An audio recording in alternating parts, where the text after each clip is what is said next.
আচ্ছা, আমরা সকলেই জানি যে হসপিটালে কোনো অপারেশন করতে গেলে আমাদের কিছু টাকার প্রয়োজন হয়, যে টাকাগুলো আমরা জোগাড় করতে পারি না বা কোনো অসুবিধার মধ্যে পড়ে যায়। রাজ্য সরকার আমাদের জন্য সকলের জন্য একটা কার্ড তৈরি করেছেন, স্বাস্থ্যসাথী কার্ড। সকলে জানো যে স্বাস্থ্যসাথী কার্ডের কী কাজ কী না কাজ, তবে আমরা জানি না যে তার ব্যালেন্সটা কীভাবে চেক করব, একটা কার্ডে কত টাকা ব্যালেন্স দেয়।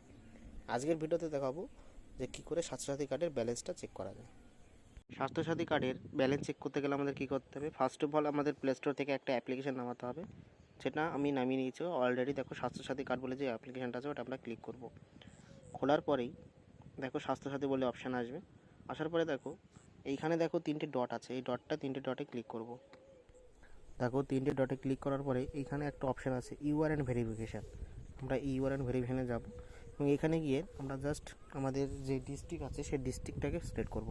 আমার ডিস্ট্রিক্টটা আমি সিলেক্ট করে নিচ্ছি এখান থেকে। আর এখানে দেখো ইউআরএন নাম্বার, দেখো আমি একটা ছবি দিয়ে দিচ্ছি। এই যে কার্ডের উপরে যে ইউআরএন নাম্বারটা আছে এই নাম্বারটা শুধু টুকতে হবে, তোমাদের এখানে দিতে হবে। দিয়ে এখানে আমি করে দিয়ে শো ডাটাতে ক্লিক করছি। দেখো এখানে ওই ফ্যামিলিতে কতজন নাম আছে, কতজন ব্যালেন্স যে অপশানটা আছে ভিউ ব্যালেন্স আমরা ক্লিক করব। চলো ভিউ ব্যালেন্সে ক্লিক করার পরে দেখবো যে ব্যালেন্স কত আছে। তো ভিউ ব্যালেন্সে ক্লিক করছি। দেখো আমাদের এখানে দিয়েছে ইওর কার্ড ব্যালেন্স 5 লাখ টাকা। ভিডিওটি এইটুকুই। যদি হেল্পফুল হয় অবশ্যই চ্যানেলটিকে সাবস্ক্রাইব করবে।